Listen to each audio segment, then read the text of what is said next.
Então, vê só, o texto, né, era o de Zimmermann, que falava, né, quando é que a autorregulação, né, que a autorregulação é um processo, né, onde a metacognição e a motivação se encontravam. E aí, de primeira, eu achei um texto, assim, muito extenso. Não necessariamente nas páginas, mas, assim, ele tem parágrafos muito compridos e tem muita informação em cada parágrafo, né? E aí eu Entendi. decidi, como estratégia, focar o meu mapa em uma parte do texto, né? A outra parte a gente comenta, né? Mas ele mesmo dividiu o texto em 5 etapas e aí eu foquei no mapa nas 2 primeiras que eu considerei as mais importantes, né? Porque uma delas é só ele aplicando uma estratégia e ele traz uns resultados. E aí eu coloquei como questão focal, né?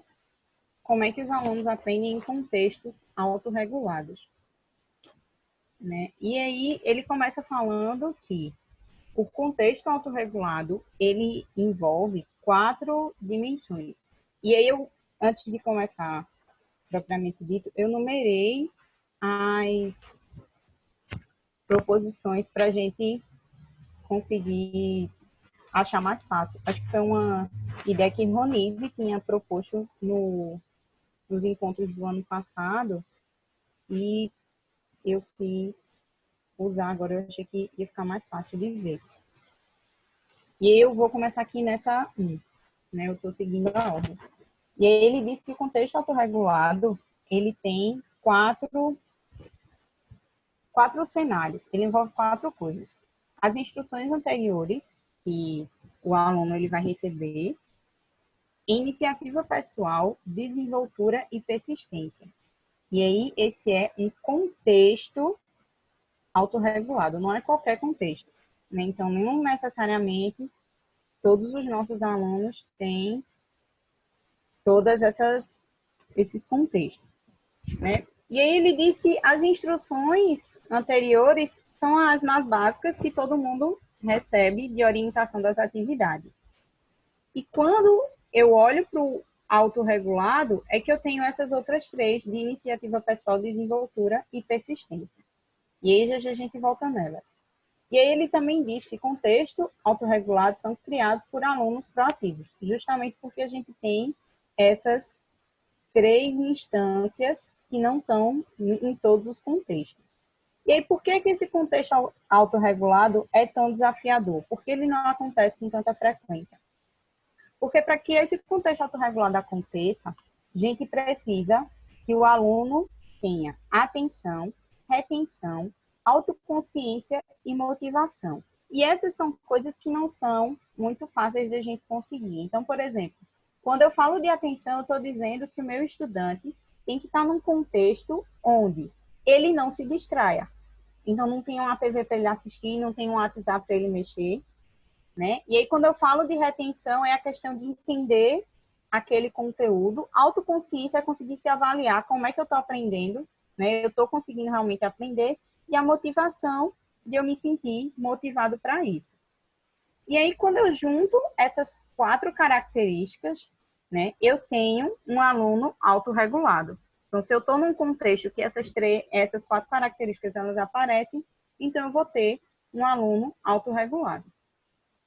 E aí, esse aluno autorregulado, ele considera as dimensões, né? O processo dele de autorregulação considera as dimensões que envolvem o pensamento, as ações e os sentimentos, né? E aí, quando eu estava lendo essa parte, eu me lembrei do trabalho de Renato, o da graduação, né? Que a gente olhava atitudes procedimentais, comportamentais e tal, né? Então, ele diz que envolve essas 3 dimensões.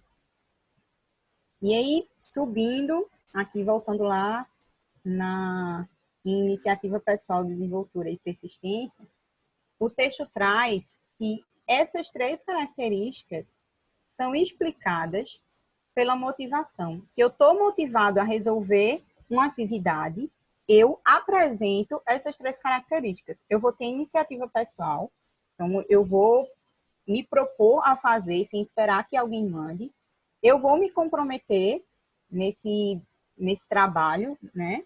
E eu não vou desistir mesmo que um problema seja mais desafiador do que eu esperava. Né? E aí ele diz, no terceiro item do texto, que essa questão da persistência de não desistir quando eu tenho um problema desafiador me ajuda a ser um sujeito autorregulado. Né? E aí eu lembrei do que Caligares comentava da pesquisa que fez com Everaldo no outro período. Né? E aí, porque ele diz que problemas que são fáceis não necessariamente desenvolvem a minha autorregulação. Então, é mais importante que eu tenha problemas desafiadores para que eu consiga desenvolver essa autorregulação.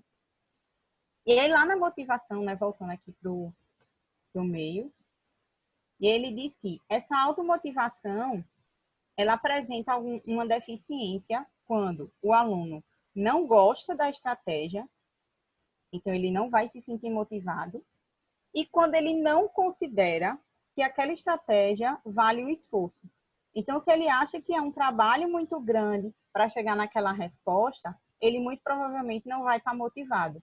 E a gente vê muito isso quando a gente está ensinando um estudante alguma regra de matemática, e aí depois ele faz assim, eita, mas se eu pegasse esse vezes esse, dava.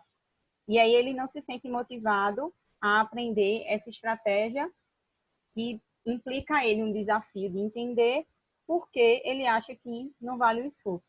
Tem outro método que ele consegue fazer mais fácil. E aí essa motivação, ela é propiciada por três coisas: o conhecimento, a regulação do pensamento e a conscientização. Essas três instâncias que propiciam a motivação, elas também estão relacionadas com a metacognição. Então, ele diz no texto que essas três coisas, o conhecimento, a regulação do pensamento e a conscientização, são características da metacognição. E aí ele apresenta também, né, que a metacognição também pode ter uma deficiência, a gente pode não conseguir alcançar ela da melhor forma, quando o meu estudante ele não percebe que a mesma estratégia pode ser aplicada em situações diferentes. Né? E aí, como uma análise minha, não está lá no texto, é quando o estudante ele simplesmente decora aquilo. Se ele não entende o que ele está fazendo, muito provavelmente, se eu troco a situação, ele não vai. Né? E aí o caso mais comum que a gente tem, que cita mais na matemática, é eu boto uma equação com x, se na prova eu botar com y, no exercício eu botar com z, ele vai dizer que não sabe fazer porque ele só sabe encontrar o x. Né? Então, ele diz que essa metacognição ela pode ser prejudicada por isso. E aí, continuando, ele diz que quando eu junto motivação e metacognição, quer dizer, quando eu junto, não, desculpa, que o fato de tentar aliar motivação e metacognição é o que os modelos de aprendizado de autorregulação estão tentando fazer. Né? Na época que ele escreveu o artigo, ele disse que esse era o foco, né, de alguns trabalhos sobre modelos de autorregulação, de aprendizagem de autorregulação.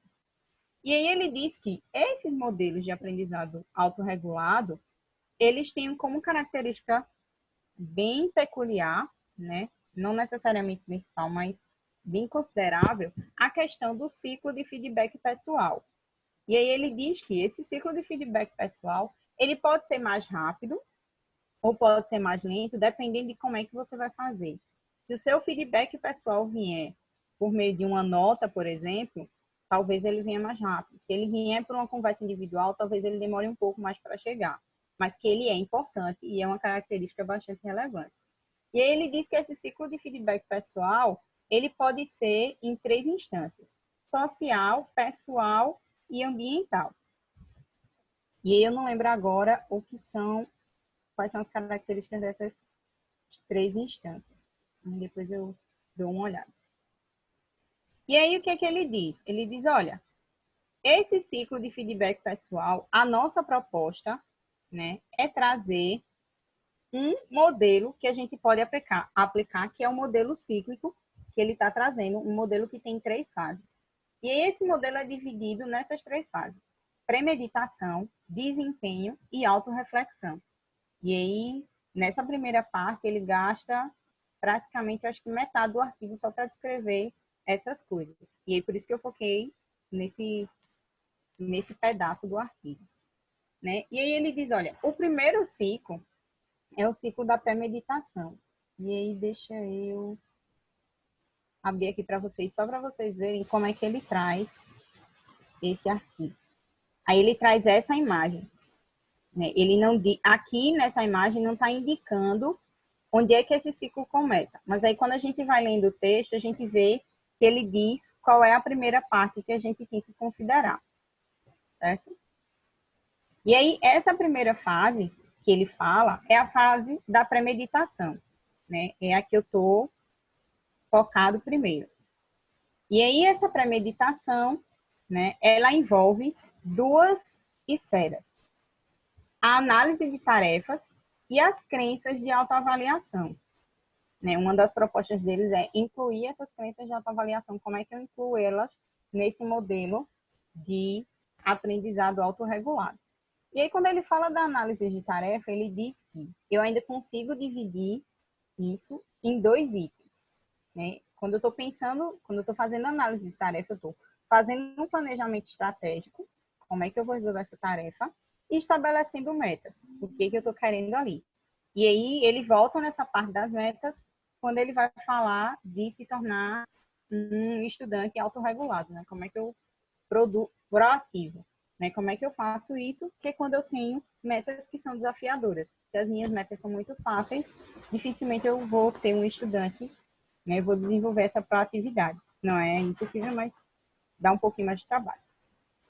E aí, olhando para as crenças de autoavaliação, o que é que ele diz? Ele diz, olha, as crenças de autoavaliação envolvem a orientação para os objetivos, certo? Quais foram as orientações que a gente recebeu naquela tarefa, envolve a questão da autoeficácia, as expectativas de resultados e o interesse ou o valor que eu dou para aquela tarefa. Certo? Então, se eu dou um valor pequeno, isso vai influenciar na minha crença nessa autoavaliação. E aí, a segunda etapa nesse ciclo tem a ver com o desempenho, que é fazer a tarefa propriamente dita. E aí, quais são as etapas que envolvem esse desempenho? Ele diz, olha, no desempenho eu tenho como fases o autocontrole e a autoobservação. E aí, o que é que envolve o autocontrole? O autocontrole tem relação com as atividades mais específicas que eu vou precisar desenvolver, né? Então, a autoinstrução, ler o meu problema para identificar o que eu tenho que resolver, estratégias de tarefas, né? Como é que eu vou resolver aquilo, analisar imagens, as autoconsequências, incentivos de interesse, procura de ajuda, instruções ambientais e gerenciamento de tempo.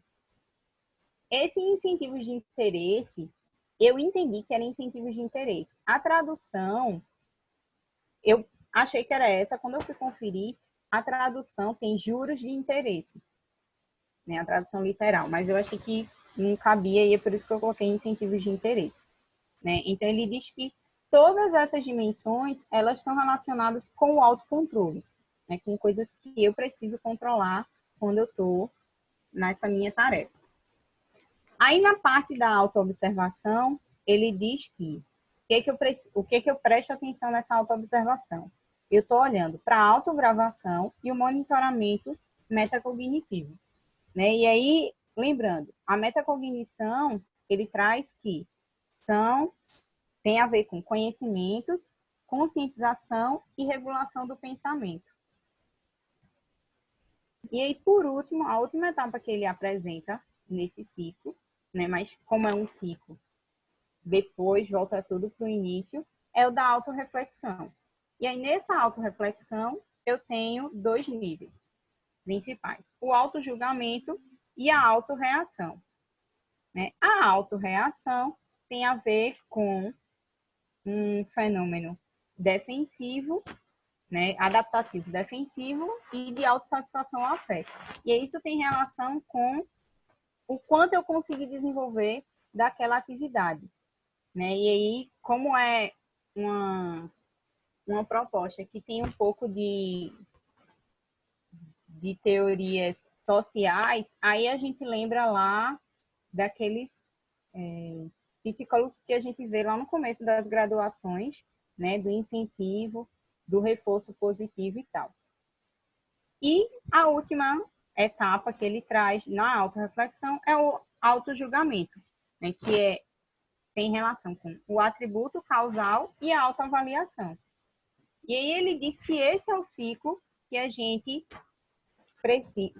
pode utilizar para ter um sujeito autorregulado, né? E aí vai bem com o que Everaldo tinha falado uns 2 encontros atrás, né? Que ele traz a teoria, mas que depois ele vai trazendo subníveis de como é que a gente consegue chegar lá, né? E aí eu foquei nessa parte.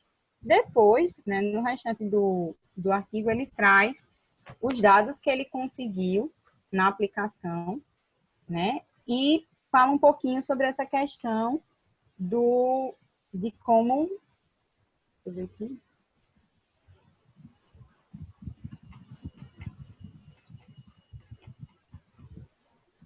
Fala um pouquinho de como chegar, né, um autorregulador proativo. E é isso. Eu escolhi essa parte para trazer, né? Em partes, acreditando que os meninos iam trazer o restante, mas porque eu considerei que esse era, pelo menos foi o que me chamou mais a atenção, e eu quis focar nesse conjunto, que eu acho que é o que a gente vai precisar prestar mais atenção para entender como é que esse modelo funciona e como é que a gente pode aplicar ele. Posso fechar? Ok.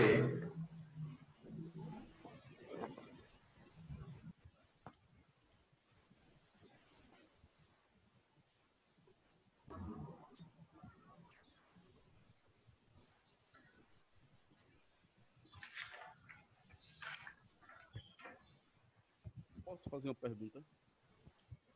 Seu áudio está muito baixo, eu quase não escuto.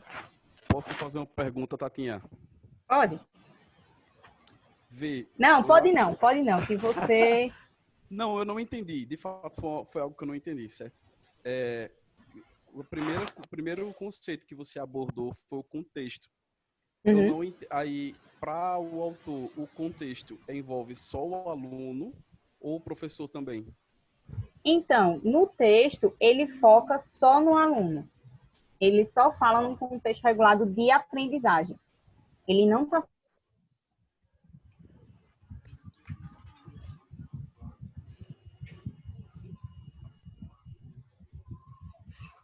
Não deu para ouvir mais. Deu uma travadinha ali. Foi. Eu não sei quanto a vocês, mas a minha internet desde... do professor. Tatinha, fala de novo que travou a tua fala aí e aí a gente perdeu. Tá. Então, quando eu li o texto, o que foi que eu entendi? Que ele está falando só da autorregulação na aprendizagem. Eu não percebi ele falando da autorregulação do ensino ou do ensino e aprendizagem, né? A parte que ele fala que tem relação com o professor é a questão das instruções, né? As instruções prévias, mas o restante ele se dirige e fala sempre do aluno, o aluno proativo, um contexto de aprendizagem autorregulado, nenhuma menção direta e específica ao professor, não. Everaldo, tu queria Vocês fazer... estão me ouvindo? Sim, sim. Primeiro, boa tarde. Desculpa a questão do mapa conceitual. Hashtag não deixem seus sobrinhos soltos pela casa, não é uma coisa muito boa. Mas assim, Tatawana, eu vou na linha de pensamento que ela teve também. Então, assim, o artigo eu achei ele bem extenso e eu também me concentrei nessas partes iniciais. Respondendo também à pergunta do Renato sobre a questão de ele foca muito no aluno, no professor, eu percebi que o artigo, Renato, ele vai muito na linha clássica dos estudos de autorregulação. Então, a linha clássica que a gente fala é quando ele foca muito no sujeito, sabe? Então, assim, ele foca muito no aluno.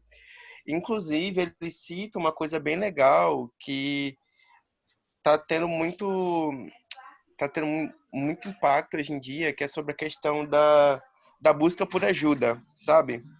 Que é o Javerlan, se eu não me engano, ele vem discutir muito nessa linha de que buscar ajuda, de que a aprendizagem ele é uma atividade compartilhada, sabe?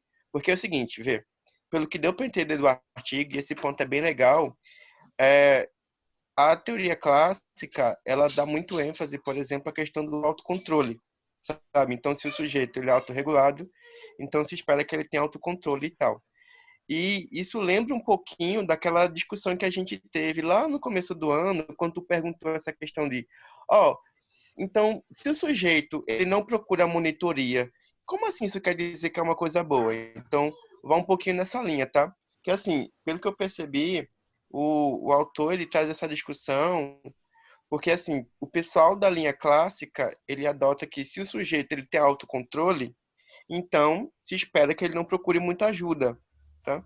Coisa que empiricamente, feito lá no finalzinho ele traz, isso não é bem assim que acontece. Então buscar ajuda é uma estratégia também de autorregulação.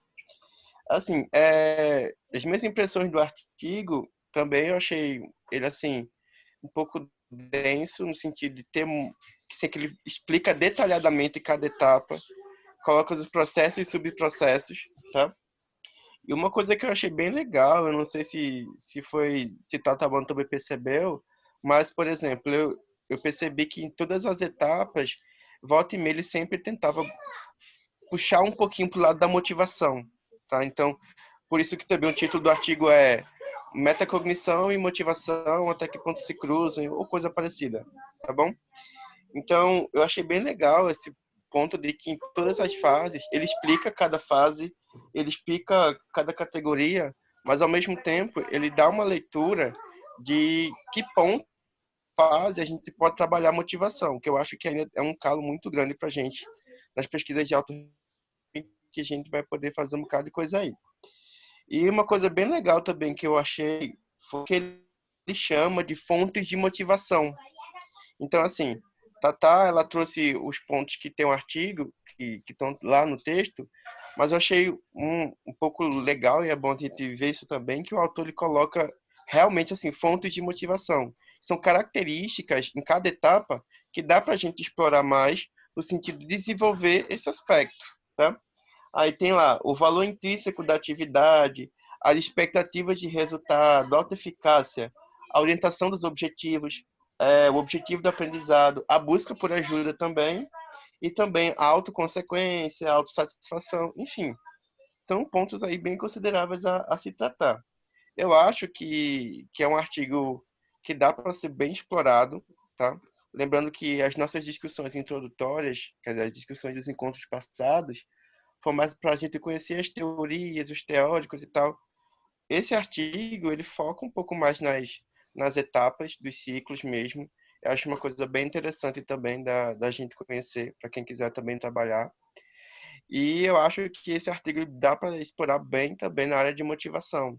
Então, quem se interessar de falar ou pesquisar sobre motivação e autorregulação, eu acho que dá para usar ele como um bom norte. Inclusive, Carlinha, leitura pra gente, viu, amiga? Vamos focar aí. E eu acho que no momento só isso, tá? Então, assim, ó, Tatawana conseguiu explorar bem o que é que o artigo queria dizer, a mensagem do autor também, que é bem legal. E no momento só. Ok. Alguém mais quer perguntar alguma coisa? Eu só queria acrescentar, né, voltando um comentário que eu já tinha feito antes, eu fui lá olhar qual é o termo que ele usa, ele diz assim, que autorreguladores proativos, eles acabam se concentrando mais nos processos de aprendizagem do que nos resultados. E aí, por isso que se entende que quando eu foco no resultado, para mim não importa muito como é que faz, desde que eu chegue na resposta certa, né? E aí, quando eu só quero saber da resposta, provavelmente eu vou ter dificuldade em enxergar aquele procedimento num outro contexto, né? É aquela coisa, o resultado deu 40 e a minha resposta deu 80, eu divido por 2 e pronto, né? E aí cheguei lá. E aí por isso que ele diz que uma das coisas que ele fala, né, que quando você tem dificuldade em aplicar aquela situação em outros contextos, você tem um problema lá na sua metacognição. Ok, vai cair. Nós paramos por aqui agora e a gente entra de novo para começar o próximo texto. Tatinha, depois disponibiliza para a gente o mapa. Uhum. Agora vamos sair e entrar tudo de novo.